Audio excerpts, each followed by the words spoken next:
咱们谈谈今后5年多伦多的房产发展的趋势。今天呢，正好张总这资深的专家抓住这机会，咱们得使劲的聊一聊，就听听张总怎么跟大家阐述一下他的精辟的论点。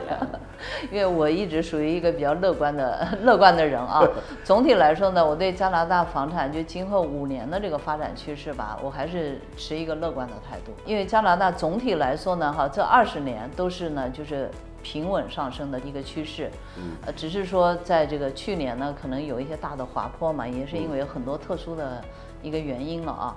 那今后5年的话，我觉得呢会比较健康的成长。因为呢，就是随着这个利率的降低虽然我们现在已经降了很多了，但是今年呢，应该还是会持续降。降到今年6月份的时候呢，大概是会到3这样的一个利率。到3哈。对，这个利率呢，大部分人呢是可以 affordable 的。OK。那到了这个平衡点以后呢，就是很多人该买房的也会买房了，该那个投资的呢，也可能又会开始投资了。所以整个的趋势呢，会健康的往上涨吧。所以今后5年呢，我觉得加拿大呢，一个它的移民政策虽然说今年呢是进行了一些收紧，其实或者说是一个调整吧。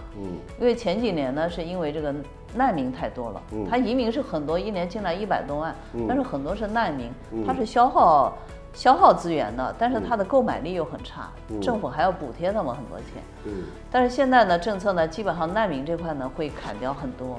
然后尤其呢，今年因为马上大选嘛，现在特鲁多已经辞职了，对吧？下一步可能3月份呢，就是自由党要选出一个临时的这个党魁出来，也许还会再主持一段时间的工作，然后就会进入到真正的大选。那大选呢，如果大概率的话，可能是保守党会上台吧。对，从历届的这保守党政府来看呢，他们还是比较注重这个经济发展的。OK。对，他对经济方面呢是应该会有一个比较好的一些政策出台。第二个呢，就是说在移民政策方面呢，我觉得他们可能会有一些比较大的步骤去改进这个。因为我们做房地产在加拿大其实非常受益的几年应该是05年到10年。OK。因为那几年呢就是进来了很多的投资移民。OK。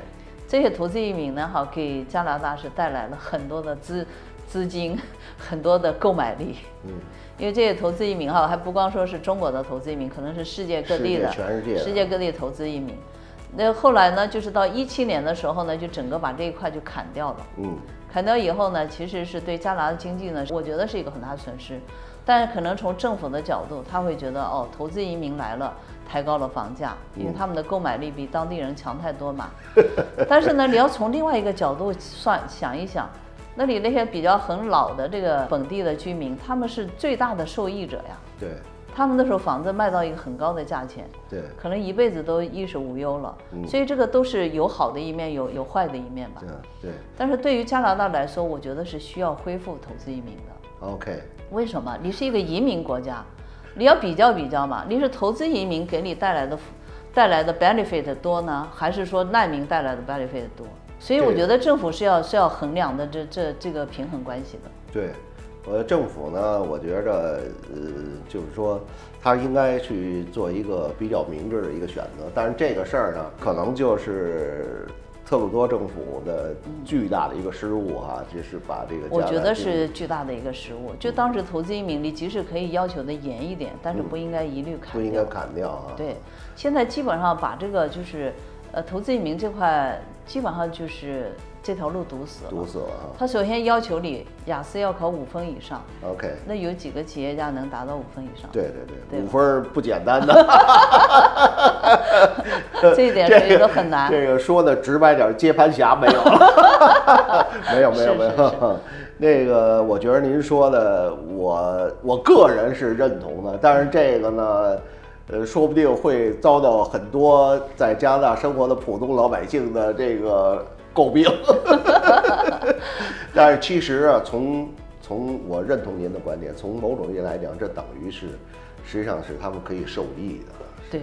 现在基本上它的尖端技术工业都基本上都没有赶上这个潮流，现在基本上变成一个快农业国家了，就是卖资源了。就是这个加拿大怎么说呢？它本来就是一个农业占了非常大比例的一个国家，它就是地大物博嘛。因为你除了安省，你看那个沙省、阿尔伯塔省、蒙尼托巴省，这3个大省，它面积非常大，都是农业，以农业为主的。对，农业和资源为主的。所以那更需要移民了。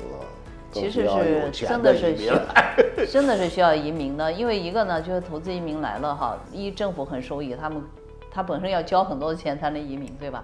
而且这些投资移民来了以后，通常来说他都会在这边再做一些事情，因为他有资金嘛，他可以收购，对吧？收购一些物业，他也可能就是做一些 business，对这个经济对就业其实也是有好处的。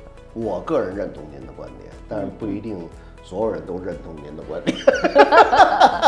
有人说啊，今后5年的发展趋势，有很多人会搬到小镇上生活，您怎么看这个事儿？我觉得这已经是一个趋势了吧？你看，从那个疫情开始，就已经很多人搬到小镇上去生活了。OK， 那个我觉得周边的这些卫星城啊，然后会越来越热门啊。对，主要是性价比的问题嘛。我一直在提这个性价比。你在加拿大，你300万一套房子，你可能到大瀑布只要100万。OK， 对吧？那你看你需不需要在多伦多住？对。如果你不需要工作，不一定说非在多伦多住不可的话，那你为什么不买个100万房子，有一个200万的资金可以去投资，可以做其他的事情呢？对，做点被动收入什么的。对呀。现在尤其人他对大城市的这种留恋没有以前那么需求量那么大了。尤其是加拿大哈，加拿大这个它的生活的便利度啊，在每个地方都一样。你小镇上，你看所有的商店都一样，都连锁的，什么 Costco 啊，什么 Canadian Tire 啊，就每个你说在大城市和小城市，在边缘地区都有这些设施，所以对生活质量总体来说没什么太大的改观，而且大家人人都有车，在加拿大最大的一个就是每个人都有车，是吧？